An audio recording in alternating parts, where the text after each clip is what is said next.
Hello. नमस्कार भाई सभी लोगों को, मोस्ट वेलकम है आज के सेशन में। क्या हाल चाल है आप लोगों की? जल्दी से कमेंट में आइए और बताइए कल की क्लास कैसी रही आप लोगों की, क्या क्या जानकारी हासिल की आपने बारामूला, पुलवामा, पेम्पोर, इन सभी सेक्टर के बारे में, है ना। स्पेशली वहां पर हम लोगों ने सीखा था लिडर रिवर के बारे में, सब कुछ तो उसी में स्थित है ना। चलिए जी।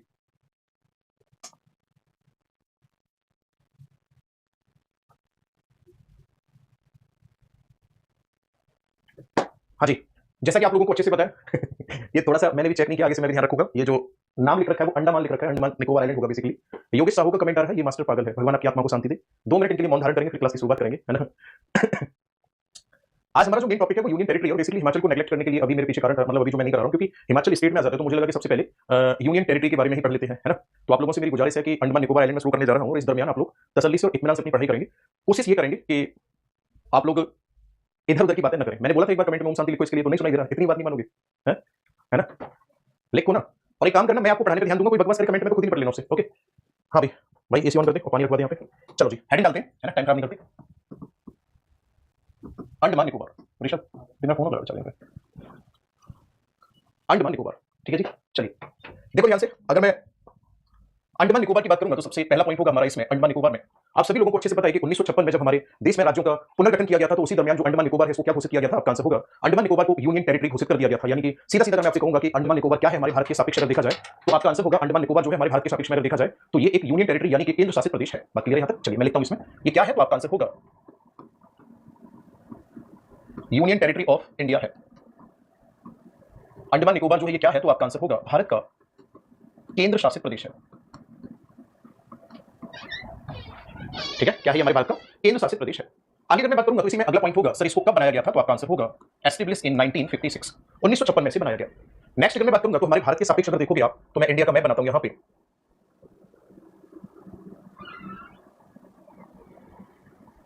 देखो ध्यान से, अंडमान निकोबार की जो लोकेशन होगी वो लगभग ये होगी, यहीं पर तो है अंडमान निकोबार। तो लोकेशन अगर हम निकालेंगे तो कहां स्थित है, आपका आंसर होगा ये लोकेशन के अकॉर्डिंग अगर हम देखेंगे तो साउथ ईस्ट में पड़ता है हमारे भारत में। बोलो हाँ या ना, कहां पड़ता है? साउथ ईस्ट में पड़ता है। आगे अगर हम देखेंगे तो ध्यान से सुनना मेरी बात को, साउथ ईस्ट में पड़ता है ये, इसको थोड़ा सा इधर लेकर चलेंगे हम। अगर मैं ऊपर की तरफ बात करूंगा तो यहाँ पे कौन सा कंट्री पड़ता है, आप सभी को अच्छे से पता है, म्यांमार कंट्री पड़ता है, हाँ या ना। म्यांमार से नीचे की तरफ अगर मैं यहाँ की बात करूंगा तो यहाँ कौन सा पड़ेगा, ये कंट्री जो होगा, यहाँ कंट्री है सर इंडोनेशिया। आगे अगर मैं बात करूंगा तो इधर की तरफ क्या है, ये बे ऑफ बंगाल यानी कि बंगाल की खाड़ी है। और अंडमान निकोबार के जस्ट ईस्ट में क्या है, तो आपका आंसर होगा जस्ट ईस्ट में है अंडमान सी। अब मेरी बात को बहुत गौर से सुनना समझना, म्यांमार और अंडमान निकोबार की अगर हम बात करेंगे तो दोनों के बीच में क्या है, तो आपका आंसर होगा यहां पर इन दोनों के बीच में एक चैनल है जिसका नाम है कोको चैनल। क्या नाम है? Coco Channel. और अगर हम यहां बात करेंगे कि इसके और इंडोनेशिया के बीच में क्या है, तो तब आपका आंसर होगा इसके बीच में है ग्रेट चैनल। क्या है यहाँ पे? ग्रेट चैनल स्थित है। बात क्लियर है? एक हो गया कोको चैनल और दूसरा कौन सा हो गया? Great channel. लोकेशन लिखता हूं मैं इसकी, तो इसी में सबसे पहला पॉइंट होगा, अगर मैं बात करूंगा इंडिया के रेस्पेक्ट में इधर है, तो आपका आंसर होगा located in south east of India, है ना। कहां पर स्थित है? डायरेक्शन आना हमें बहुत जरूरी है, कई बार डायरेक्शन से रिलेट करके हम क्वेश्चंस को निकाल लेते हैं। तो यहां मैं लिख सकता हूं कि कहां पर स्थित है, तो आपका आंसर होगा भारत के दक्षिण पूर्व में स्थित है। भारत के कहां पर स्थित है? दक्षिण पूर्व में स्थित है। डायरेक्शन में मुझे बताते चलेंगे। सबसे पहले नॉर्थ की अगर मैं बात करूंगा तो नॉर्थ में क्या है इसके, तो आपका आंसर होगा नॉर्थ में म्यांमार कंट्री है। साउथ में कौन सा है, तो आपका आंसर होगा इंडोनेशिया। ठीक है जी। नेक्स्ट अगर मैं बात करूंगा तो ईस्ट में क्या है, अंडमान सी। मैप पर जो मैंने बताया वो यहां पर लिख रहा हूं मैं। ईस्ट में क्या है, अंडमान सी। और वेस्ट में क्या है, तो आपका आंसर होगा बे ऑफ बंगाल यानी कि बंगाल की खाड़ी। एक क्वेश्चन कई बार पूछा गया है, ध्यान से सुनना। जैसा कि आप सभी स्टूडेंट को अच्छे से पता है कि अंडमान और निकोबार दो मुख्य भाग हैं जिनको 10 डिग्री चैनल अलग करता है। अब क्वेश्चन अगर आपसे ये पूछा जाता है कि nearest country to the Andaman Nicobar, तो तब आपका आंसर सीधा सीधा होगा म्यांमार। लेकिन अगर आपसे क्वेश्चन ये पूछा जाता है कि nearest country to the Great Nicobar, right, मैं लिख देता हूं इंडोनेशिया किसके पास है, तो मैं यहां लिखता हूं कि जो इंडोनेशिया है वो है nearest to the Great Nicobar. ये कहां पर है? ग्रेट निकोबार के सबसे नजदीक है। वहीं अगर मैं म्यांमार की बात करूंगा तो ये नॉर्थ अंडमान के नियरेस्ट है।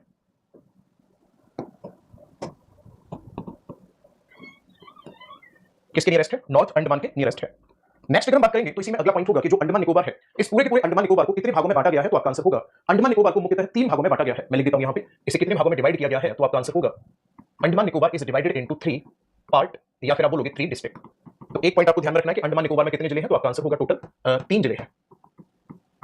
ठीक है, बोर्ड पे जो लिखा हुआ है इसे नोट करेंगे जल्दी से। टोटल कितने जिले हैं? 3।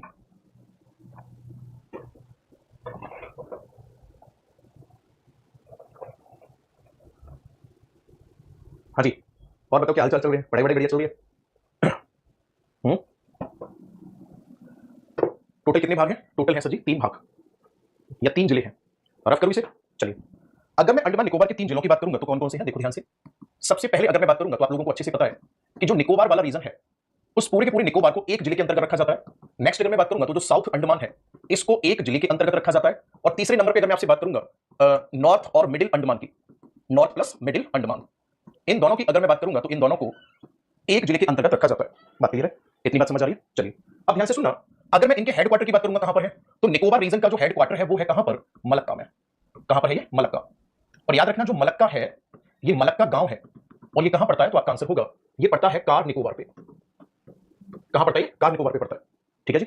नेक्स्ट अगर मैं बात करूंगा तो साउथ अंडमान का जो हेडक्वार्टर है वो कहां पर है, तो ये है पोर्ट ब्लेयर।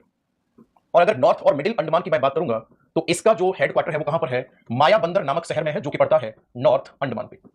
मेरे दोस्त एक बार फिर से मैं रिपीट कर रहा हूं कि अंडमान निकोबार द्वीप समूह जो है हमारा यूनियन टेरिटरी जो है अंडमान निकोबार, इस अंडमान निकोबार के द्वीपों, इस पूरे के पूरे अंडमान निकोबार यूनियन टेरिटरी को कितने जिलों में विभाजित किया गया? तीनों के नाम आपके सामने लिखे हुए हैं, 3 जिलों में विभाजित किया गया है। अब मेरी बात को बहुत गौर से सुनना समझना। अगर मैं बात करता हूं आपसे यहां की सेक्स रेशियो की, पहली बात सेंसस की बात कर लेते हैं। ये जो अंडमान निकोबार है यहां पर 2011 में पहली बार सेंसस कंडक्ट कराया गया। First census was conduct. ठीक है, यहां पर क्या हुआ? पहली बार जनगणना हुई।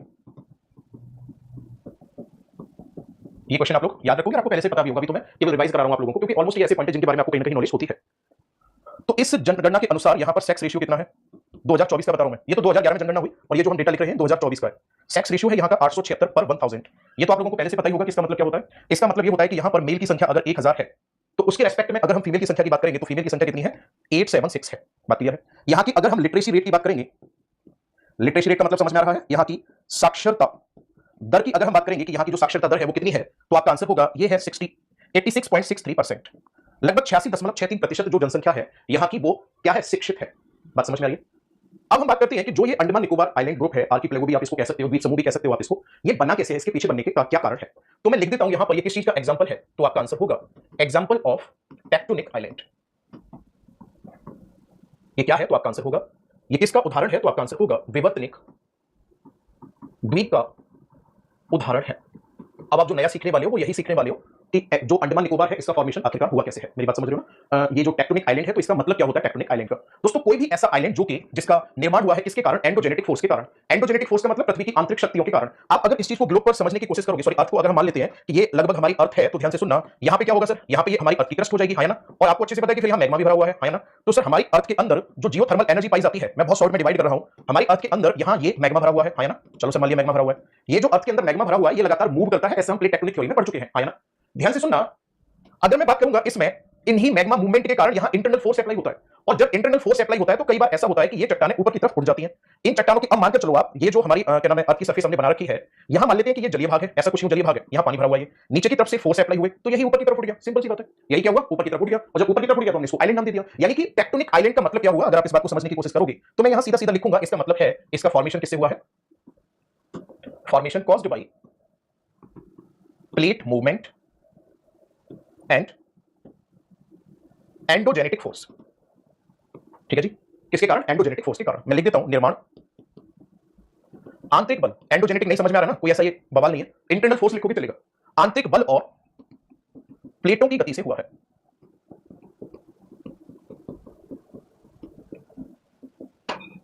अब आप बोलोगे सर मैपिंग में आप ये बात क्यों बता रहे हो? ये बात बताने के पीछे कारण है मैपिंग में, क्योंकि अगर आपको ये खेल समझ में आ गया तो पहली बात तो आपको ये समझ में आ जाएगा कि अंडमान निकोबार बना कैसे। अंडमान निकोबार में एक्टिव वोल्केनो कहां से पाया जाता है, अंडमान निकोबार के साथ साथ इसका और किस माउंटेन रेंज से रिलेशन है। बात समझ में आ रही है? 2004 में जो सुनामी आई थी हमारे भारत में, उस सुनामी के पीछे कारण क्या था? मेरा कहने का मतलब है कि 4 से 5 पॉइंट ऐसे हैं जो एक साथ आप लोगों के कवर हो जाएंगे। अब तक जो हमने पढ़ा हुआ है एक बार फिर से रिवाइज कर लेते हैं, स्टूडेंट जो जुड़े हुए मैं उनको बताना चाहूंगा। अभी हमने अंडमान निकोबार शुरू किया जिसमें हमने पढ़ा है, सबसे पहले मेन जो पॉइंट पढ़ा है वो ये पढ़ा कि अंडमान निकोबार हमारे इंडिया का यूनियन टेरिटरी है। आप मैप पर देख पा रहे हो, इसके पूर्व में अंडमान सी है, पश्चिम में बंगाल की खाड़ी है, उत्तर में कोको चैनल है, दक्षिण में ग्रेट चैनल है। अंडमान निकोबार और इंडोनेशिया के बीच में क्या है? ग्रेट चैनल है। अंडमान निकोबार और म्यांमार के बीच में क्या है? तो आपका आंसर होगा कोको चैनल है। अंडमान निकोबार में कितने जिले हैं? कमेंट में नाम लिखोगे फटाफट से, बताइए जल्दी से। अंडमान निकोबार को कुल कितने जिलों में बांटा गया है? हाँ जी, जो अंडमान निकोबार है इसको कितने जिलों में बांटा गया टोटल?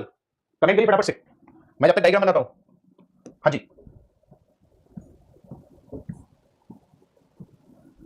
थोड़ा सा रिवाइज कर लेंगे जिन लोगों को प्लेट, ये हो क्या रहा है, थोड़ा सा रिवाइज कर लेंगे जिन लोगों को प्लेट टेक्टोनिक थ्योरी आती है पहले से, उनका और अच्छे से रिवाइज हो जाएगा।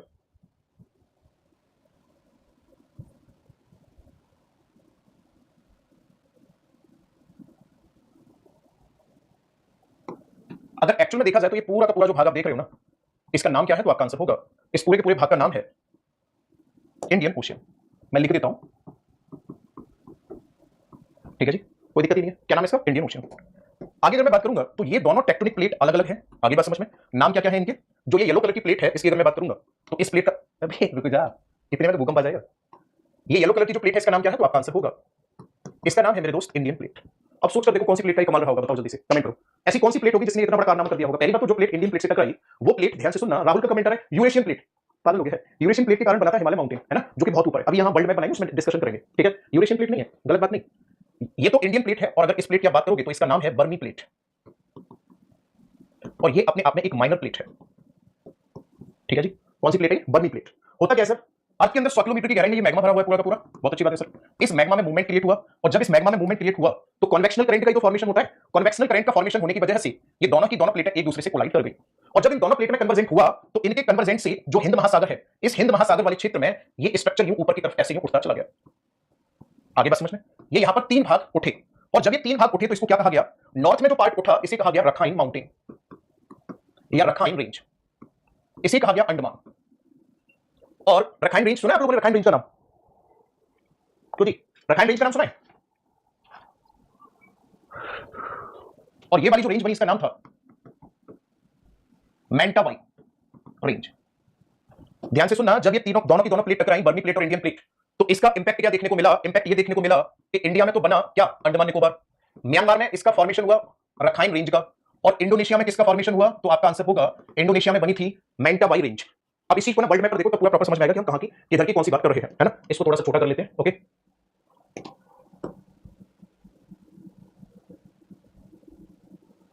हाँ जी,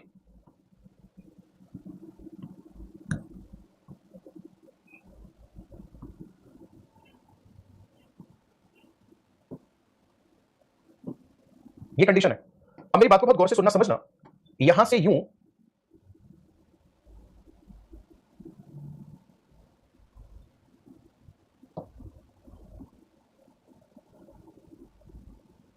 ये कंडीशन है।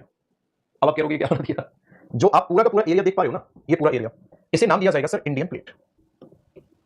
और एक भाई जो कह रहा था कि यूरेशियन प्लेट, जब इंडियन प्लेट इस वाली यूरेशियन प्लेट से टकराई थी, मैं लिख देता हूं यहां, जब इंडियन प्लेट ऊपर बनी हुई यूरेशियन प्लेट से टकराई तो इसका रिजल्ट यहां पर क्या निकला, तो सभी को अच्छे से पता है, हिमालय, ठीक है जी।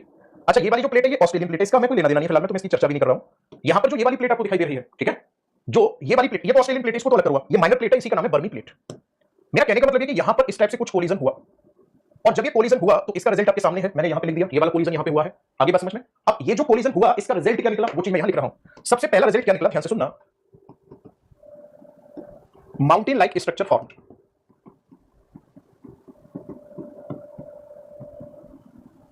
इससे क्या हुआ, पर्वत जैसी संरचना बनी। और क्या हुआ सर,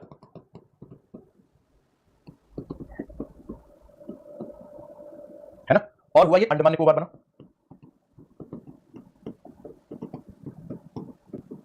तीसरे स्टेप पे क्या हुआ, मेरी बात को बहुत गौर से सुनना समझना, मैं आगे जो यहां बताने जा रहा हूं ये बहुत काम की चीज है।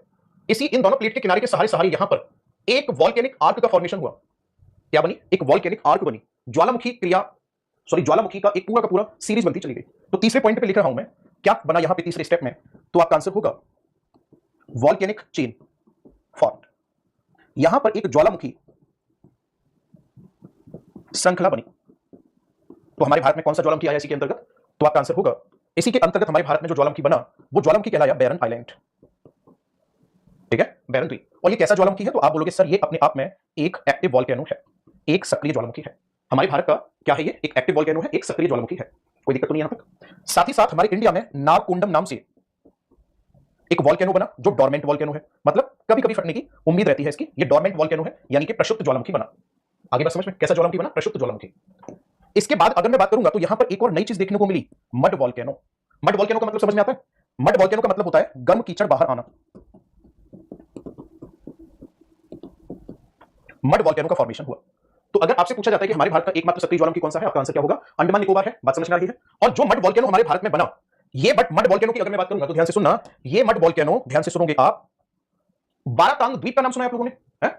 बारातांग द्वीप का नाम सुना होगा आप लोगों ने। बारातांग द्वीप में 8 मड वॉल्केनो है बारातांग में, और 3 है, जगह का नाम है दिगलीपुर। पढ़ाऊंगा इसके बारे में अभी। 3 कहां पर है? दिगलीपुर में। यानी याद रखना, हमें ऐसा लगता है कि हमारे अंडमान निकोबार में एक बैरन आइलैंड ज्वालामुखी है। मैंने क्या बताया आपको इसमें? 12 तांग में 8 मड वोल्केनो है। दिगलीपुर जो जगह टाउन पड़ेगा नॉर्थ अंडमान में, वहां पे 3 है। टोटल 11 मड वोल्केनो है अंडमान निकोबार में। एक नारकुंडम नाम से डोरमेंट वोल्केनो है और एक बैरन आइलैंड नाम से एक्टिव वोल्केनो है। इतना सब कुछ हमारे अंडमान निकोबार में स्थित है। तो अगर आपसे पूछा जाता है कि ये सब बनी कैसे, तो तब आपका आंसर क्या होगा? इन सब के पीछे कारण क्या है? द कन्वर्जेंट और collision of Burma plate and Indian plate. यानी कि जब बर्नी प्लेट और इंडियन प्लेट आपस में टकराई तो इन दोनों के टकराने से ही ये रिजल्ट देखने को मिला। बात क्लियर है यहां तक? चौथे पॉइंट पर आ जाते हैं। और क्या यहां पे देखने को मिला सर? और देखने को यहां पर ये मिला, चौथा पॉइंट में यहां लिख रहा हूं कि 2014 में ये प्लेट फिर से टकरा गई और 2014 में फिर क्या रिजल्ट निकला इसका? पहले भूकंप आया, उसके साथ साथ सुनामी आई। एक बार कमेंट में ईमानदारी से बताना, झूठ मत बोलना, मजा आ रहा है नहीं? पूरी बात समझ में आई नहीं? रंजन कुमार का कमेंट मुझे दिखाई दे रहा है। बेबी बेबी लिख रहा है, बाई बाई लिख रहा है। मेरी आंखें पिघल रही है। बी वाई पता नहीं क्या लिखा हुआ है इसमें। सना सुधर जा, मड वोल्केनो पे ध्यान दे ले। पूरी बात समझ में आई नहीं आई? अगर आपसे सीधा सीधा ये पूछा, 2004 14 नहीं है, अगर आपसे सीधा सीधा ये पूछा जाता है कि भाई साहब यहां सुनामी आने के पीछे कारण क्या था, तो आप बोलोगे सर इंडियन प्लेट और बर्नी प्लेट का कोलिजन हुआ, है ना? और आपसे पूछा जाता है कि एक्टिव वोल्केनो यहां पे क्यों पाया जाता है, तो इसके पीछे भी कारण बता दोगे आप। क्यों जी? इसके पीछे भी कारण बता दोगे आप। अंडमान निकोबार बना कैसे, इसके पीछे भी कारण बता दोगे आप, है ना? कोई दिक्कत यहां तक? एक लाइन में अब तक हमने क्या पढ़ा मैं अगर आपसे पूछना चाहूंगा। वैसे आपके पास संपूर्ण जानकारी है और आजकल तो टीचर से ज्यादा स्टूडेंट एक्टिव रहते हैं, क्योंकि वो कुछ भी कहीं भी बोलते हैं, किसी भी टीचर को 2 मिनट में रिव्यू दे देते हैं, ऐसा है। अगर आपसे पूछा जाता है अंडमान निकोबार में टोटल कितने जिले हैं, तो आपका आंसर होगा टोटल 3 जिले हैं। अगर आपसे पूछा जाता है अंडमान निकोबार कैसे बना, तो आपका आंसर होगा by the convergent of Burma and Indian plate. आगे बात समझ में? और याद रखना कन्वर्जेंट से बना हुआ है। ओके, अब हम बात कर लेते हैं बैरन आइलैंड की। बैरन आइलैंड जो है, याद रखना, मैं ऊपर वाला पॉइंट जो है इसको हटा रहा हूं क्योंकि स्पेस कम है। जो बैरन आइलैंड है, ये बैरन आइलैंड किस प्रकार का ज्वालामुखी है? पहली बात तो इसका जो एरिया है ना, वो 3 किलोमीटर स्क्वायर एरिया टोटल। और ये किस प्रकार का ज्वालामुखी है, तो आपका आंसर होगा ये है स्ट्रेटो वोल्केनो। मेरे दोस्त क्या मतलब होता है इसका, स्ट्रेटो वोल्केनो का? इसका मतलब ये होता है कि वोल्केनिज्म हुआ, वोल्केनिज्म होने पर जो लावा है वो लावा जम गया, फिर से वोल्केनिज्म हुआ, फिर से जम गया, फिर से वोल्केनिज्म हुआ, फिर से जम गया। यानी कि मैं इस बात को ऐसे कह सकता हूं कि ये एक ऐसा वोल्केनो है जिसमें नंबर ऑफ लेयर्स पाई जाएगी किसकी? मैग्मा की। और याद रखना इसमें से मैग्मा तो बाद में बाहर आता है, सबसे पहले तो इसमें से राख और गैस बाहर आती रहती है, और लास्ट के बाद इसमें से राख और गैस कब देखी गई है? बहुत लंबा टाइम नहीं हुआ, 2023 में ही नोटिस की गई है। ठीक है, 2023 में ही इसमें इरप्शन जो है वो नोटिस किया गया है। बात क्लियर है? बात क्लियर है? आगे बढ़े, चलिए क्या कहते हो? अब इसके मैप पर आ जाए, अंडमान निकोबार को एक करके पढ़ना शुरू कर दें। ये पूरा का पूरा आपका कवर हो गया। चलो अब ध्यान से सुनना, समझना, जब आप अंडमान निकोबार के मैप पर फोकस करोगे तो आपको जानकारी क्या मिलेगी? मैं जो बताऊंगा वही जानकारी मिलेगी, है ना? एक पॉइंट लिख रहा हूं मैं। सबसे पहला देखो, अंडमान और निकोबार को कौन अलग करता है? आंसर होगा आपका 10 डिग्री चैनल। जो अंडमान है इसमें कौन कौन से मुख्य भाग हैं, तो आपका आंसर होगा एक तो है नॉर्थ अंडमान, फिर इसके नीचे आता है मिडिल अंडमान, फिर नीचे आता है साउथ अंडमान, फिर आता है लिटिल अंडमान, और जो निकोबार है इसमें आता है कार निकोबार, लिटिल निकोबार, और याद रखना ये लिटिल अंडमान है और ये लिटिल निकोबार है। इतनी बेसिक नॉलेज सभी को है, इसमें तो कोई दिक्कत वाली बात नहीं है। ओके, एक सेकंड इसको रिफ्रेश कर दो। ठीक है जी, चलो अब ध्यान से सुनना, इसका मैप बनाता हूं मैं अंडमान निकोबार का, फिर उस पर समझते हैं। तो सबसे मैप की अगर मैं बात करूंगा तो सबसे पहले कौन आएगा? सबसे पहले आएगा जी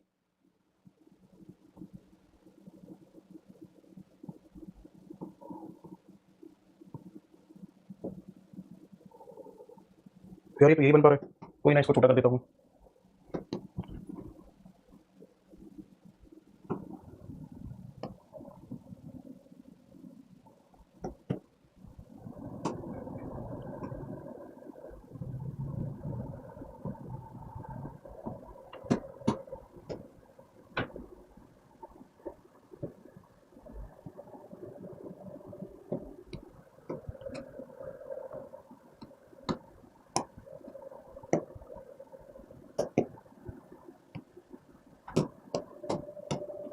ठीक है, देखो ध्यान से, सबसे पहला जो पॉइंट होगा इसकी अगर मैं बात, एक काम करते हैं पहले इसको पढ़ लेते हैं अंडमान को, निकोबार को फिर अलग से करा देंगे, नहीं तो इसमें हॉच पॉच सी रहेगी, अच्छे से समझ नहीं पाओगे।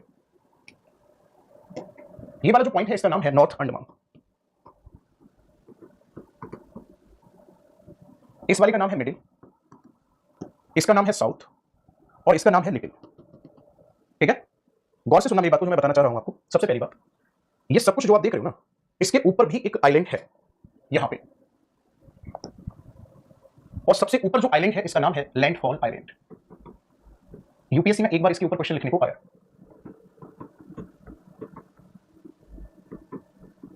अगर मैं बात करूंगा आपसे इस लैंडफॉल आइलैंड की, तो ध्यान से सुनना, इसकी सबसे बड़ी खास बात क्या है? नॉर्थ मोस्ट पार्ट है ये, लिख दो, ये है सबसे उत्तरी भाग। यहां पे क्या है? एक वाइल्ड लाइफ सेंचुरी है। ठीक है, यहां पर क्या है? एक लैंडफॉल नाम से वाइल्ड लाइफ सेंचुरी है। अब इसके ऊपर क्या होगा? कोको चैनल होगा, है ना? इसके ऊपर क्या होगा? कोको चैनल होगा। वहीं अगर मैं आगे बात करूंगा तो यहां पे क्या होगा इस वाले रीजन में? तो यहां पर है क्लॉज पैसेज। ठीक है, यहां पर क्या है, क्लोज पैसेज के नाम से है। यानी आप सीधा सीधा इस बात को ये बोलोगे कि जो अंडमान निकोबार है इसकी शुरुआत कहां से होती है, तो आपका आंसर होगा लैंडफॉल आइलैंड से होती है। ओके, चलिए अगर मैं नॉर्थ अंडमान की बात करूंगा तो इस पर सबसे पहली बात क्या खास है, नॉर्थ अंडमान की अगर मैं बात करूंगा, है ना, तो यहां पर सबसे पहली खास बात यह है कि यहां पर एक चोटी है जिसका नाम है सैडल पीक। क्या नाम है, सैडल पीक। और जो सैडल पीक चोटी है इसकी ऊंचाई कितनी है, तो आपका आंसर होगा 739 मीटर है सैडल पीक की ऊंचाई। नेक्स्ट अगर मैं बात करूंगा तो इसी में अगला पॉइंट होगा, यहां का मुख्य नगर कौन सा है, तो आपका आंसर होगा दिगलीपुर। यहां का मुख्य नगर कौन सा है, दिगलीपुर है। दिगलीपुर की क्या खास बात है, इस चीज को समझ लेते हैं। सबसे पहली बात, यहां पर राइस का प्रोडक्शन किया जाता है। यहां पर क्या किया जाता है, धान का उत्पादन किया जाता है। और यहां पर जो दिगलीपुर है पूरे के पूरे अंडमान निकोबार में एकमात्र नदी है जो यहीं पर है, और जो एकमात्र नदी है उसका नाम क्या है, तो आपका आंसर होगा कलपोंग नदी। एकमात्र नदी है यहां की, आगे बात समझ में। और ये सैडल पीक क्या है, ये है सबसे ऊंची चोटी। ये क्या है, सबसे ऊंची चोटी। और नेक्स्ट अगर मैं बात करूंगा तो यहीं पर क्या स्थित है, तो आपका आंसर होगा 3 मड वॉल्केनो। याद आ रहा है या नहीं, 3 क्या है यहां पर, मड वॉल्केनो है, जो मैंने आपको बताया था। एक क्वेश्चन आपको और यहां पे मिलता है कि सबसे, अगर आपसे पूछा जाता है कि जो अंडमान निकोबार है इसकी एकमात्र नदी कौन सी है, तो आपका आंसर होगा कालपोंग रिवर है। ओके, और नेक्स्ट अगर हम बात करेंगे तो मायाबंदर मैंने बताया था भाई, इस वक्त इस वाले भाग का हेडक्वार्टर कहां पर है, मायाबंदर पे, वो भी इसी नॉर्थ अंडमान का पार्ट है। अगर आपसे पूछा जाता है कि यहां पर फॉरेस्ट पाए जाते हैं या नहीं, तो आपका आंसर होगा यहां पर एवरग्रीन फॉरेस्ट पाए जाते हैं। लिख दूं, यहां पर पाए जाते हैं सदाबहार वन। ये नॉर्थ अंडमान के बारे में मैंने आपको बताया। आगे बढ़े, चलिए अब आप ध्यान से देखेंगे कि ऊपर तो नॉर्थ अंडमान है, इसके नीचे मिडिल अंडमान है, इन दोनों के बीच में क्या होगा, यहां पे इन दोनों के बीच में एक संधि वाला भाग है, और इस संधि को क्या कहा जाता है, तो आपका आंसर होगा ऑस्टिन स्ट्रेट कहा जाता है। तो ऑस्टिन स्ट्रेट किस किस को अलग करती है, नॉर्थ अंडमान को अलग करती है मिडिल अंडमान से। क्या करती है, नॉर्थ अंडमान को मिडिल अंडमान से अलग करती है। आगे बढ़े सर, मिडिल अंडमान के बिल्कुल इसी के जस्ट बराबर में यहां पर एक और आइलैंड है, और इस आइलैंड का नाम क्या है, तो आपका आंसर होगा, इसका नाम है इंटरव्यू आइलैंड। और ये किसके लिए फेमस है, यहां पे पूरे के पूरे अंडमान निकोबार का सबसे बड़ा अभयारण्य है। और यहां पे क्या पाए जाते हैं, इसी में हाथी पाए जाते हैं। इससे नीचे आएंगे तो साउथ अंडमान पे आ जाएंगे। ठीक है, साउथ अंडमान की अगर मैं बात करूंगा तो यहां अंडमान निकोबार की कैपिटल है जिसका नाम क्या है, पोर्ट ब्लेयर। ठीक है, पोर्ट ब्लेयर किस चीज के लिए फेमस है, बताइए जल्दी से। पोर्ट ब्लेयर की अगर मैं बात करूंगा तो ये फेमस है, एक तो यहां पर सेलुलर जेल है, एक यहां पर एयरपोर्ट है वीडी सावरकर, और एक यहां पर सी पोर्ट है। ये सारी चीजें कहां पर हैं, पोर्ट ब्लेयर में है। बात क्लियर यहां तक। और ये क्या है, कैपिटल है, मैं हिंदी में लिख देता हूं, ये क्या है, ये है सर राजधानी। इसी अंडमान निकोबार की जो पोर्ट ब्लेयर कैपिटल है इसके पास में लगभग यहां मान लो आप एक आइलैंड हुआ करता था जिसका नाम था रॉस आइलैंड। यहां पर एक आइलैंड हुआ करता था जिसका नाम था हैवलॉक, और उसके नीचे यहां पर एक आइलैंड है जिसका नाम है नील। ये 3 आइलैंड, मतलब इन 3 नाम से द्वीप होते थे। मोदी जी यहां घूमने गए और 2018 में इनके नाम चेंज कर दिए, नील आइलैंड को बना दिया शहीद आइलैंड। और ये किसके लिए फेमस है, इसे कहा जाता है वेजिटेबल बाउल। इसे कहा जाता है अंडमान निकोबार में सब्जियों का कटोरा। जोश मेरा थोड़े से कमेंट में, मैं सुबह से क्लास ले रहा हूं, ठीक है, आप हल्के पढ़ोगे मैं और हल्का पढ़ जाऊंगा, है ना। नील आइलैंड का नया नाम क्या है, शहीद आइलैंड, इस चीज को याद रखना, है ना। रॉस आइलैंड का नया नाम कर दिया गया सुभाष चंद्र बोस आइलैंड, तो मैं शॉर्ट में लिख देता हूं बोस आइलैंड। ठीक है, और वहीं अगर मैं बात करूंगा हैवलॉक आइलैंड की, तो हैवलॉक आइलैंड का नाम क्या कर दिया गया है, तो आपका आंसर होगा हैवलॉक आइलैंड का नाम कर दिया गया स्वराज आइलैंड। यानी इतना ही समझो क्योंकि बोर्ड भी भर चुका है, मैं एक एक करके पूरा रिवाइज करके लेकर आता हूं ऊपर से, है ना। ठीक है, चलिए ऐसे ही बताओ। पहले मुझे ये बताओ अंडमान निकोबार की शुरुआत कहां से होती है, नॉर्थ अंडमान से या लैंडफॉल आइलैंड से, जल्दी से बताओ। आज वो मैं जल्दबाजी में ना वो टाइप करना भूल गया, वो फिलिंदर ब्लैंक जो लास्ट में किए थे वो वाले, कोई दिक्कत नहीं, और कुछ बेहतर करेंगे, टेंशन ना लो। और जो लोग ये लिख देते हैं ना कि यार ये पूरा नहीं कराते हैं, कि वो नहीं कराते, ये नहीं कराते, बेटा ये ना बातें फिर शोभा नहीं देती हैं। ठीक है, 3 साल लगातार मैंने एनवायरमेंट का पूरा बैच फ्री पढ़ाया है, स्टैटिक जीके का पूरा बैच फ्री पढ़ा चुका हूं, करियर ऐप जाकर खोलकर देखना, वहां पे आपको फ्री मिलेगा। 100 क्लास मैंने जीएस रिवीजन की फ्री कराई थी, वो पता नहीं टेक्निकल प्रॉब्लम होता है वो यूट्यूब पर नहीं है। 100 क्लास मैंने जीएस रिवीजन की फ्री कराई थी वो, ठीक है, और अब ये करवा रहा हूं, ब्लेम मत किया तो अच्छा नहीं लगता फिर। ठीक है, मुझे भी ये चीज महसूस हुई कि एक लंबे टाइम से लगभग 1 साल से मैंने कुछ नया नहीं किया, मतलब यूट्यूब वगैरह पे कोई काम नहीं किया, तो वो करना चाहिए। मैं मन से करने के लिए आया, उसमें कोई ना कोई आके पिन कर देगा, यार पूरा नहीं कराते हैं, बीच में छोड़ देते हैं, मैं क्यों छोड़ूंगा बीच में, पागल पागल है क्या, क्यों जी। अंडमान निकोबार की शुरुआत कहां से होती है, आपका आंसर होगा लैंडफॉल आइलैंड से। Very good. अच्छा चलो ये बताओ, मुझे थोड़ा याद नहीं आ रहा है ना सर, सब ऊपर से जा रहा है, क्यों, साथ के साथ नोट्स बनाओ कि ऊपर से जाएगा, ऐसे कैसे चला जाएगा। हाँ भाई ये बताओ, अंडमान निकोबार की एकमात्र नदी का नाम क्या है, अंडमान निकोबार की एकमात्र नदी का नाम क्या है, जल्दी से कमेंट करिए। एकमात्र नदी का नाम बताओ अंडमान निकोबार की। विशाखा शर्मा के नाम से सबसे पहले आंसर आया, बहुत अच्छी बात है, बहुत मेहनत कर रहे हो आप। कालपोंग नदी है या कलपोंग नदी, जो भी है, दिखेगा टिक मार दोगे, कोई दिक्कत नहीं, 4 ऑप्शन जो होंगे उनमें से, है ना। एकमात्र अंडमान निकोबार की नदी है। दूसरे क्वेश्चन का आंसर बताओ चलो जल्दी से। 2004 में जो सुनामी आई जिसके कारण हमारा अंडमान निकोबार बुरी तरह से प्रभावित हुआ, न्यू सेंटिनल आइलैंड जो है वो लगभग 2 मीटर तक ऊपर की तरफ उठ गया, तो उसके पीछे कारण क्या था। 2004 में जो सुनामी आई इसके पीछे कारण क्या था, बताइए जल्दी से, कारण क्या था? हाँ जी, सुनामी का कारण क्या था?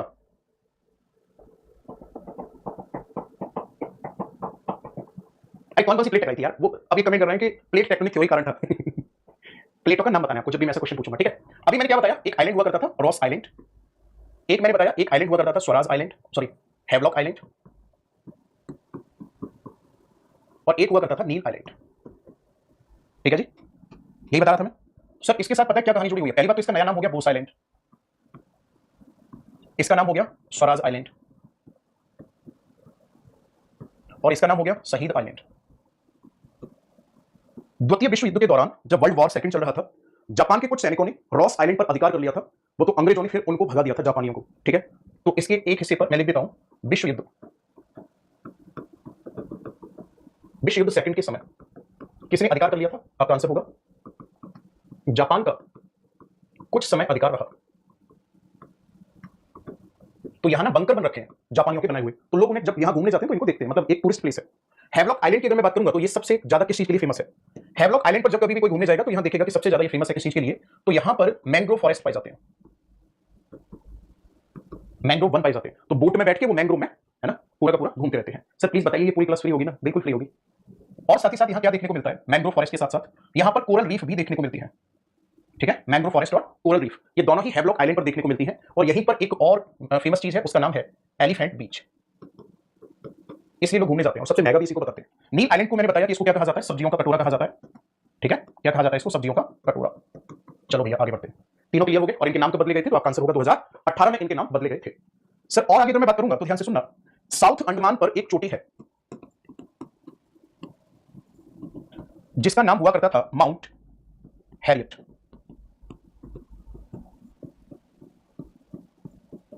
नाम चेंज कर दिया इसका, ठीक है जी? क्या कर दिया? नाम चेंज कर दिया, और इसका नाम कर दिया क्या चेंज करके?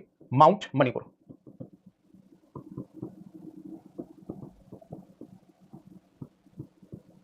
मणिपुर का और इसका क्या रिलेशन है? एक्चुअल में मणिपुर क्षेत्र के कुछ क्रांतिकारी थे जिन्होंने अंग्रेजों से यहां पर लड़ाई लड़ी थी, तो उन्हीं के सम्मान में माउंट हैरियट का नाम जो है वो चेंज करके माउंट मणिपुर कर दिया गया है। मजे की बात बताऊं, 20 रुपए का नोट देखा है?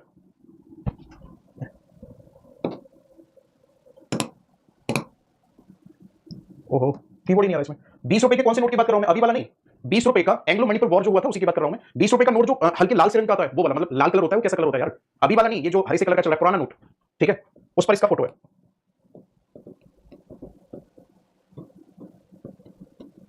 रेड वाले पे इसी का फोटो है, ठीक है? अब कैसा कलर है मुझे ज्यादा नॉलेज नहीं है, वो आपको चेक कर लेना, ओके? इसके बाद फिर मेरे दोस्त और आगे अगर मैं बात करूंगा तो ध्यान से सुनना, वापस से मैप पर आ जाते हैं जो मैंने बताया। ये साउथ अंडमान है, इस साउथ अंडमान के इधर ईस्ट में यहां पर एक आइलैंड है जिसका नाम है न्यू सेंटिनल आइलैंड, ठीक है? ईस्ट में क्यों, वेस्ट में? इसके वेस्ट में क्या है? एक आइलैंड है जिसका नाम है न्यू सेंटिनल द्वीप। यहां पर एक बहुत ही खतरनाक जनजाति पाई जाती है और उस जनजाति का नाम क्या है? सेंटिनलीज।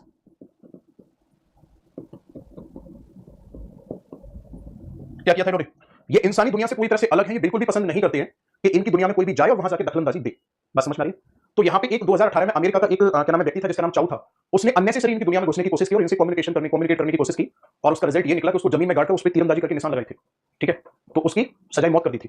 तो याद रखना ये किसके लिए जाने जाते हैं? इनको वो मैन कहा जाता है, इनको धनुषधारी बोला जाता है, क्योंकि ये बांस की लकड़ी से बने हुए धनुष को लेकर, क्या नाम है, तीर को लेकर के कोई भी अगर इनके आसपास जाता है तो उसके ऊपर अटैक कर देते हैं। और इसके पीछे कारण है, ये लोग इसलिए और चिढ़ते हैं कि जैसे जैसे यहाँ टूरिज्म को बढ़ावा मिला है, लोग यहाँ जाते हैं, वहां पे क्या नाम है पूरे के पूरे एरिया में इनका ऐसा मानना है कि हमारी तरफ से जो लोग जाते हैं वो जाकर वहां पे पॉल्यूशन करते हैं, बैक्टीरिया वायरस छोड़कर आते हैं, जिसकी वजह से बीमार होते हैं और इनकी संख्या लगातार घटती जा रही है। 2011 में जब जनगणना हुई थी तो हेलीकॉप्टर से दूर से गिर लिया गया था, नहीं तो पता चला कि टीम ही गायब है। फिर गए थे वो रिसर्च करने इनको ढूंढने, और फिर भारत सरकार यहाँ से टीम भेज रही है कि उनको ढूंढ के लाओ, पहले इनको छोड़ो, ठीक है जी? अब ध्यान से सुनना, साउथ अंडमान का जो साउथ मोस्ट पार्ट है उसको क्या कहा गया है?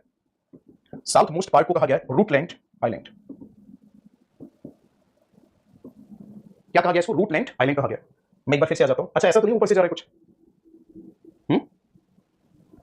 मैं एक बार फिर से बता देता हूं, बर्मी प्लेट और इंडियन प्लेट के टकराने से अंडमान निकोबार बना। आगे मैंने बताया यहाँ पे एक्टिव वॉल्केनो बैरन आइलैंड है, जो जिसमें से लास्ट 2030 में गैसेस और राख बाहर निकली है। नाकुंडम डोरमेंट वॉल्केनो है, मड वॉल्केनो बारातांग नाम से 8 है, दिगलीपुर में 3 है, ठीक है? आगे हमने क्या पढ़ा, मैप पर आ जाते हैं वापस से। लैंडफॉल जो है ये पूरे के पूरे जो हमारा अंडमान सेक्शन है इसकी शुरुआत कहां से होती है, लैंडफॉल से होती है। नेक्स्ट अगर मैं बात करूंगा तो नॉर्थ अंडमान पे मुख्य नगर कौन सा है, दिगलीपुर है ना, जहां एकमात्र नदी बहती है और यहां पे राइस का भी प्रोडक्शन होता है। और याद रखना ये सबसे बड़ा इनहेबिटेड सिटी है, यानी कि सबसे ज्यादा लोग यहीं पे रहते हैं। आगे मैंने बताया यहाँ पे इसके नीचे मिडिल अंडमान है ना, मिडिल अंडमान के नीचे, मिडिल अंडमान के जस्ट पश्चिम में क्या है, इंटरव्यू आइलैंड है जो हाथियों के लिए जाना जाता है। इसके नीचे साउथ अंडमान है, साउथ अंडमान पे पोर्ट ब्लेयर है और 3 आइलैंड जिनके नाम बदल दिए गए हैं। और मैंने क्या बताया, न्यू सेंटिनल आइलैंड के बारे में बताया। और इसी साउथ अंडमान का पार्ट है ये वाला जो पॉइंट है, इसको रूटलैंड आइलैंड नाम दिया गया है। क्या कहा गया इसको, रूटलैंड, RUTLAND। सर ये वाला जो पार्ट है ना लिटिल अंडमान, साउथ अंडमान और लिटिल अंडमान के बीच में एक जलीय भाग है और इस जलीय भाग को क्या कहा जाता है, तो आप सभी को अच्छे से पता है। इस जलीय भाग को नाम दिया गया है क्या, डंकन पैसेज। एग्जाम में कई बार पूछा जा चुका है, क्या नाम दिया गया है, डंकन पैसेज। पुराने वाले 20 रुपए के नोट पर किसकी फोटो थी, माउंट हैरियट की, जिसको क्या नाम दिया गया, माउंट मणिपुर। ठीक है। जापानियों ने द्वितीय विश्व युद्ध के दौरान कौन से आइलैंड पर अधिकार कर लिया था, सामने साफ लिखा हुआ है, बोस आइलैंड पर। इनके नाम कब चेंज किए गए, 2018 में। ठीक है। चलिए अब बात कर लेते हैं कार निकोबार की।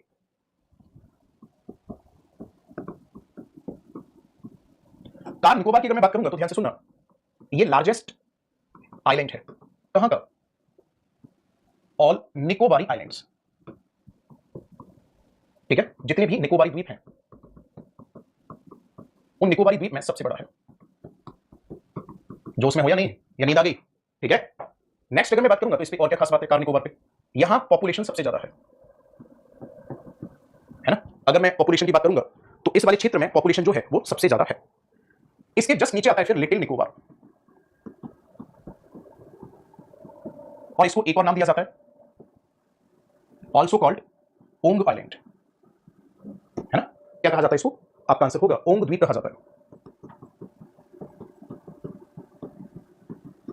इससे और नीचे जाएंगे तो और नीचे जाने पर पड़ता है ग्रेट निकोबार। यह है साउथ मोस्ट पार्ट।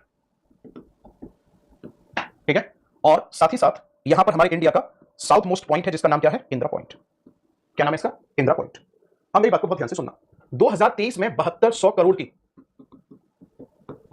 एक परियोजना का प्रस्ताव आया और उस परियोजना की अगर मैं बात करूंगा तो उस परियोजना में था क्या, तो आपका आंसर होगा, परियोजना का था ग्रेट निकोबार विकास परियोजना। तुरंत आगे कौन, इंदिरा पॉइंट या इंदिरा पुल, तुरंत आगे कौन, NGT, नेशनल ग्रीन ट्रिब्यूनल, राष्ट्रीय हरित प्राधिकरण वाले। बोले क्या करोगे भाई साहब इतने पैसे का, तो सरकार ने कहा कि हम यहाँ पे डेवलपमेंट करेंगे। बोले डेवलपमेंट तो करोगे लेकिन करोगे क्या ये तो बताओ। बोले कि हम यहाँ पे डेवलपमेंट में एक तो सबसे पहले यहाँ पे हम एक सी पोर्ट विकसित करेंगे और उसका फायदा ये होगा कि वहां से हम मलक्का जल संधि के थ्रू पैसिफिक ओशियन तक अपना व्यापार सुचारू रूप से कर पाएंगे। बोले बहुत बढ़िया, और इंटरनेट की सुविधा बढ़ाएंगे। चलो ठीक है, और क्या करोगे, टूरिज्म को बढ़ावा देंगे। ठीक है। NGT वालों ने कहा कि जब आप इतना सब कुछ करोगे तो यहाँ पे 2 नेशनल पार्क है, एक कैंपबेल और एक गैलिथिया, वो उसकी रेंज में आ रहे हैं, डेवलपमेंट रेंज में। उन्होंने कहा यहाँ की डायवर्सिटी को तो आप बिल्कुल खत्म ही कर दोगे, बायोडायवर्सिटी को रोक लगा दी। आगे बात समझ में, NGT मंजूरी नहीं दे रही है। ओके, मैं लिख देता हूं क्यों, एनवायरमेंट डिग्रेडेशन प्रॉब्लम है।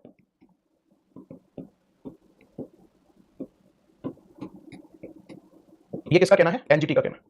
आगे बात समझ में, किसका कहना है, NGT का। अच्छा, कार निकोबार में एक पॉइंट और याद रखना, यहाँ पे ना एयरफोर्स कैंप है। हाँ जी, जोश में हो तो और पढ़ा दूं, याद इतना ही रखूं, बताओ, पूरा फिनिश कर दें इसको। अब इसकी एक तो जनजातियां रहेंगी पढ़ने के लिए, और जनजातियों के साथ साथ और क्या रह गया, जनजातियां और यहाँ के नेशनल पार्क। जल्दी बताओ कमेंट में, कमेंट, लाइक, शेयर, 3 चीज तो कहने की जरूरत नहीं है, इसको तो अपना नैतिक कर्तव्य मान लो। समझ रहे हो, इसको तो अपना नैतिक कर्तव्य मान लो। अगर आज हम इसको कंप्लीट कर जाएंगे ना तो इसका सबसे बड़ा फायदा होगा कि फिर हम इत्मीनान से कल लक्षद्वीप को शुरू कर पाएंगे। सारे लोग तैयार हो, चलो। ये हो गया पूरा अंडमान निकोबार। 10 डिग्री चैनल बता दिया मैंने आपको, कोको चैनल बता दिया मैंने आपको, ग्रेट चैनल बता दिया मैंने आपको, और ऑस्ट्रेलियन स्टेट बता दी। ठीक है, ठीक है, इतना तैयार कर लो। ओके, चलो हेडिंग डालो, ट्राइब्स ऑफ अंडमान निकोबार।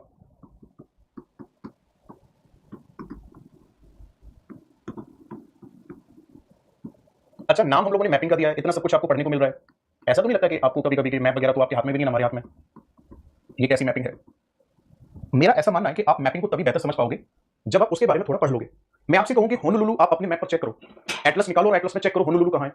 अब आप बोलोगे कि सर मजाक कर रहे हो, इंस्टाग्राम पे रील देख के आ गए हो क्या? आपको कितना पता है होनोलुलु के बारे में? आपको जितना पता है उसमें मुझे 90 से भाग देना पड़ेगा, जो वैल्यू बचेगी उतना पता है आपको इसके बारे में। तो मेरा ऐसा मानना है कि सबसे पहले आपको मैं ये सिखाऊं कि भाई साहब, यूएसए का हवाई आइलैंड जो है उसकी कैपिटल होनोलुलु है, और ये कहां पर स्थित है, पैसिफिक ओशियन में स्थित है। और हवाई एक वॉल्केनिक हॉटस्पॉट है। वॉल्केनिक हॉटस्पॉट वहां क्यों है? जब आपको इतनी सारी जानकारी होगी ना तो फिर मुझे बताने की जरूरत ही नहीं है कि वो कहां है, आप अपने आप ढूंढ लोगे उसको। बताओ अगर मैं गलत कह रहा हूं तो, है ना, आप अपने आप ढूंढ लोगे उसको, मैं फ्री हो जाऊंगा फिर। देखो सर, अगर हम ह्यूमन रेसेस की बात करेंगे तो अंडमान निकोबार में 2 तरह की ह्यूमन रेसेस देखने को मिलती है। एक ह्यूमन रेस देखने को मिलती है यहां पर मंगोलॉइड, ठीक है, और दूसरी ह्यूमन रेस जो है यहां पे वो है नेग्रिटो।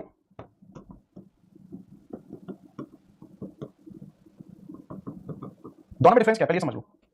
जो नेग्रेटो होते हैं ना, या निग्रेटो बोल सकते हैं, कोई दिक्कत नहीं है। इसकी अगर हम बात करेंगे, एक पूछा एटलस क्या होता है बहुत बेकार चीज होती है, मत लेना, ठीक है। इसकी अगर मैं बात करूंगा तो सबसे पहली बात डार्क स्किन होती है, वुली हेयर, ऊन जैसे बाल। और अगर मैं बात करूंगा हेड कैसा होता है इनका, फ्लैट होता है, ठीक है, माथा चपटा सा होता है, सिर और माथा। अगर मैं बात करूंगा मंगोलॉइड की, तो ये कैसे होते हैं, फेयर स्किन। पहचान कैसे करोगे, अभी बताता हूं मैं। आइस, जिम कॉन्ग जोन जो कुछ भी है वो पूरा का पूरा वो टेडी बियर जैसा, वो देखा है, वो नॉर्थ कोरिया का, साउथ कोरिया का, कहां का है वो बता नहीं, पर आइस कैसी होती है इनकी, हाफ ओपन।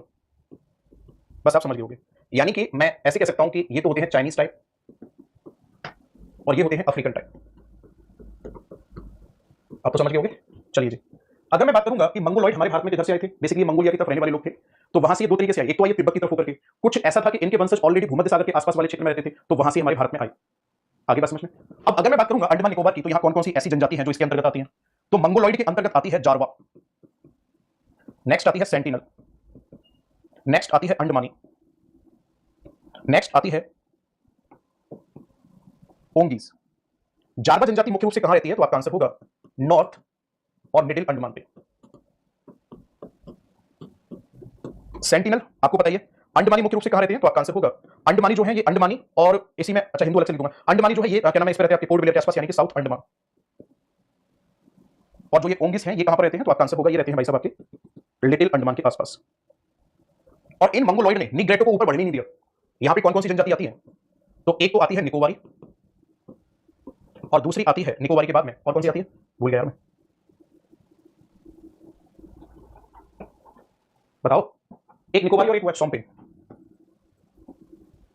निकोबारी तो पाई जाती है ऑलमोस्ट सभी रीजन में, लेकिन स्पेशली अगर मैं सौंपिन की बात करूंगा तो ये पाई जाती है ग्रेट निकोबार पे, और ये कहां पाई जाती है, car plus little.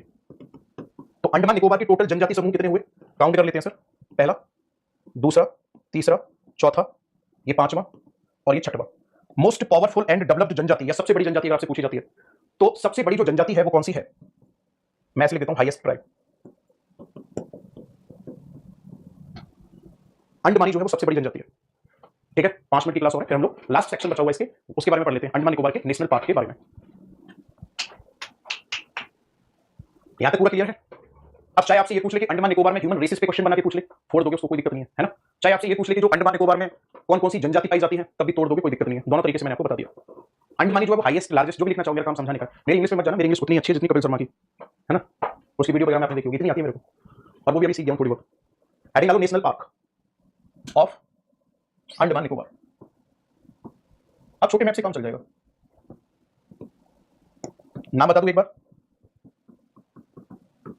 North Andaman,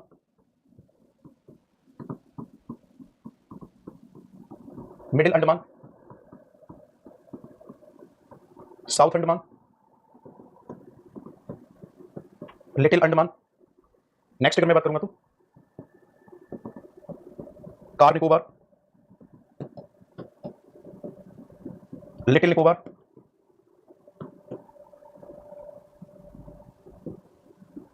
great Nicobar. National park की बात कर रहा हूं मैं। सबसे पहले अगर मैं बात करूंगा तो नॉर्थ अंडमान पे सैडल पीक नेशनल पार्क है। क्या है यहां पे, सैडल पीक राष्ट्रीय उद्यान। स्पेशली किसके लिए जाना जाता है ये, तो आपका आंसर होगा इंपीरियल पिजन, इंपीरियल कबूतर। कैसा है, कुछ सर्च कर लेना। अब आ जाओ ग्रेट निकोबार पे। यहां पे ग्रेट निकोबार पे 2 नेशनल पार्क हैं, गैलिथिया, कैंपबेल। ठीक है, कौन कौन से हैं यहां पे, एक तो है गैलिथिया और दूसरा कौन सा है, कैंपबेल। नाम सुने इनके, गैलिथिया कैंपबेल के, कमेंट करो जल्दी से। जो कैंपबेल है यहां पर पाया जाता है, क्या बोलेंगे उसको, क्रैब ईटिंग मकाक लिखा जाता है इसको, मकाक। एक्चुअल में ये है क्या, तो आपका आंसर होगा ये है शेर जैसे मुंह का बंदर। ये कहां पर पाया जाता है, कैंपबेल में। ठीक है, गैलिथिया में क्या पाया जाता है, एक तो है निकोबारी कबूतर, निकोबारी कबूतर होता है, इसकी गर्दन जो है वो नीले कलर की होती है। ठीक है, और दूसरा जो पाया जाता है ये काले रंग की मुर्गे जैसा होता है, इसे लिखा जाता है मैगपोडा। पूरा नोट करो जब तक मैं पानी पी लूं। थकान होगी, रखिए कंटिन्यू। लक्ष्मी करा दो वाली क्यों? टोटल नेशनल पार्क कितने हो गए? देखो, पहला, दूसरा, तीसरा। कैंपबेल और गैलिथिया कहां पर है? ग्रेट निकोबार पे है। और याद रखना जो कैंपबेल है ना, कैंपबेल साउथ मोस्ट हो जाएगा हमारे भारत का। ठीक है, कैंपबेल क्या हो जाएगा? भारत का साउथ मोस्ट नेशनल पार्क। अब आ जाओ सर साउथ बटन पे, इसको मैं रख करता हूं, केवल और केवल नाम रहने देता हूं। जो साउथ अंडमान है, यहां लाइन से देखो कौन कौन से हैं। एक तो है यहां पर Mahatma Gandhi marine national park, एक है यहां पर झांसी रानी नेशनल पार्क, फिर यहां पर एक है माउंट हैरियट नेशनल पार्क, यहां पर फिर है एक नॉर्थ बटन, एक है मिडिल बटन और एक है साउथ बटन। मेरे दोस्त अब काउंटिंग कर लो, पहला, दूसरा, तीसरा, चौथा, पांचवा, छठवां, सातवां, आठवां, नौवां। टोटल कितने नेशनल पार्क हो गए यहां पे? 9। ठीक है, टोटल कितने नेशनल पार्क हो गए? 9। ये 9 के 9 नेशनल पार्क जो है ये कहां पर स्थित है? तो आपका आंसर होगा अंडमान निकोबार में स्थित है। और याद रखना जो साउथ बटन है ना, अगर मैं साउथ बटन की बात करूंगा तो जो साउथ बटन है ये है हमारे इंडिया का स्मॉलेस्ट नेशनल पार्क। ये है भारत का सबसे छोटा, हमारे भारत का ये सबसे छोटा राष्ट्रीय उद्यान है। और ये स्पेशली किसके लिए फेमस है? डुगोंग, डुगोंग के लिए फेमस है। ठीक है, किसके लिए फेमस है? डुगोंग के लिए। महात्मा गांधी वाला यहां देखने को मिलता है सी टर्टल, समुद्री कछुआ। और झांसी की रानी की अगर मैं बात करूंगा तो यहां पे एक तो डुगोंग पक्षी, डुगोंग जलीय जीव है, डुगोंग देखने को मिलता है। और यहां देखने को मिलती है चमगादड़ जो कि फलों को खाती है। और तो कोई स्पेशल है नहीं। जो मिडिल अंडमान है इस पर जरूर खास है, यहां पे ब्लू व्हेल देखने को मिलती है, मतलब चांसेस है। और डुगोंग है। क्लास में कमेंट में आ जाओ जल्दी से और पूरा बताओ समझ में आया या नहीं आया। सर क्या आपकी क्लास इंग्लिश में होती है? मैं फर्स्ट टाइम है एक्चुअली मैं जो अपने subject special batch, geography special batch में जो भी समझाता हूं वो हिंदी इंग्लिश दोनों में समझाता हूं। और जहां कहीं भी मुझे लैंग्वेज की जरूरत पड़ती है पूरा पैराग्राफ लिखाने की तो वो हिंदी इंग्लिश दोनों में लिखाई जाती है। तो अभी तक ऐसी कोई दिक्कत नहीं है कि किसी इंग्लिश मीडियम वाले स्टूडेंट ने अगर ज्वाइन किया है तो उसको कोई भी दिक्कत आई हो, मतलब सब कुछ ठीक जाता है ना। अच्छा अब तो आप, अच्छा शुरू में मैं पहली क्लास जब कराने आता तब तो आपको ये लग रहा था कि क्या नाम है कहीं पूरा नहीं करा रहे, ऐसे बोल रहे थे हाँ आ जाएंगे डेली करा देंगे कोई दिक्कत नहीं है। अब तो खुश हो ना सारे लोग। देखो आज की क्लास में भी हमने जो अंडमान निकोबार आइलैंड के बारे में डिस्कशन किया है उसमें आपको अच्छे से पता है। मैंने देखो अंडमान निकोबार की जनजातियां कवर करा दी आपकी आज, है ना। जनजातियों की नस्ल भी बता दी उनकी, आपकी नेशनल पार्क पूरी बता दी, जिले बता दिए अंडमान निकोबार की, अंडमान निकोबार बनने के पीछे कारण बता दिया, अंडमान निकोबार का एक्टिव वॉल्केनो बता दिया, मड वॉल्केनो आपने एक ही सुना होगा बारातांग, मैंने आपको टोटल 11 बता दिए। 3 कहां पर है? दिल्लीपुर में, और बाकी आपकी कहां है? आपका आंसर होगा बारातांग में। मैंने ये भी बता दिया नया पॉइंट कि अंडमान निकोबार में ऐसा नहीं है कि नदी नहीं है, एक नदी भी है। आगे बात समझ में? अंडमान निकोबार में नदी भी है, उस नदी का मैंने आपको नाम भी बता दिया, है ना। क्या कहते हो कंटिन्यू रहने दे जोश चाहिए आप लोगों के अंदर, एक जुनून चाहिए, मुझे कोई दिक्कत नहीं है, मैं कंटिन्यू करा दूंगा। जब मैं टोटल 100 क्लास जब मैं जीएस रिवीजन की ले सकता हूं डेली की डेली, और वो भी ठंड का मौसम हुआ करता था उस टाइम पे, और रात को 9 बजे क्लास होती थी, ये तो 8 बजे शुरू हो रही है, तो मुझे कोई दिक्कत नहीं है, मैं करा दूंगा। बशर्ते आप लोग क्वांटिटी के साथ, डेडिकेशन के साथ पढ़ाई करें।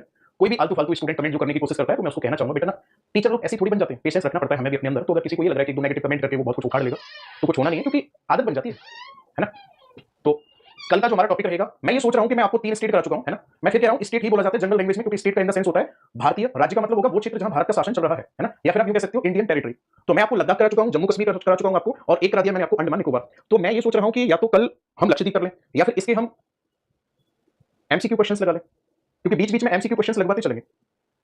ठीक है, तो मेरे प्यारे दोस्तों मस्त रहो, खुश रहो, आबाद रहो, है ना। अब मैं चलता हूं अपने घर की ओर आप लोग भी रेस्ट करो। हाँ एक काम करना, सोने से पहले एक बार क्लास को स्पीड 2 करके, ठीक है, सोने से पहले क्लास को एक बार स्पीड 2 करके रिवाइज कर लेना। इससे सबसे बड़ा फायदा ये होगा, अभी रिसेंटली आपने जो भी पढ़ा है ना, जस्ट अभी जो पढ़ा है वो सारा सब कुछ आपके माइंड में थोड़ा सा फिट हो जाएगा। मैंने पहले भी कहा था 2 कंडीशन है। किसका फोन है? और वो कुकन फोन कर रहा होगा, उठा भी बात कर दी। मैं क्या कह रहा था, भूल गया इस चीज का हाँ मैं ये कह रहा था, अगर आप इस चीज को ना ऐसे पढ़ोगे ना कि यार इतना करवा रहे हो, मैं सिलेबस कैसे तैयार करूं क्या है, तो बाकी में आपको थोड़ा सा बर्डन पड़ेगा। अगर आप इस चीज को ऐसे समझोगे कि आप कहीं पे, अब मान के चलो ऊपर वाला को बहुत जल्दी मौका देगा, अंडमान निकोबार जब घूमने जाओगे थोड़ा सा महंगा ज्यादा है ना, थोड़ा सा महंगा ज्यादा है, बात समझ रहे हो। तो जब अंडमान निकोबार जाओगे तो आपको पूरी की पूरी जानकारी रहेगी आपके पास कि पूरा का पूरा सब कुछ एरिया क्या है। जब कभी भी आप लद्दाख घूमने जाओगे तो आपको पहले पता होगा भाई साहब हेमिस नेशनल पार्क है, सबसे बड़े पार्क क्षेत्र में आ गए। आप साथ वालों को बता रहे हो यहाँ से सुरु नदी जा रही होगी, क्योंकि हम यहाँ खड़े हुए हैं, कारगिल में खड़े हुए हैं, कारगिल से होकर सुरु नदी जाती है, क्यों। और जब आप पहलगांव पहुंचोगे तो देखोगे कि हाँ दोनों नदियों का संगम है, गाड़ी रोक भाई सेल्फी ले लेने, यहीं पे 1-2 रील शूट कर लें, फिर आप साथ वालों को बता दोगे कि ये लिटन नदी आगे जाके झीलम में मिल रही होगी, बड़े कॉन्फिडेंस के साथ। मेरी तरफ से बस आप खुश रहो, ठीक है।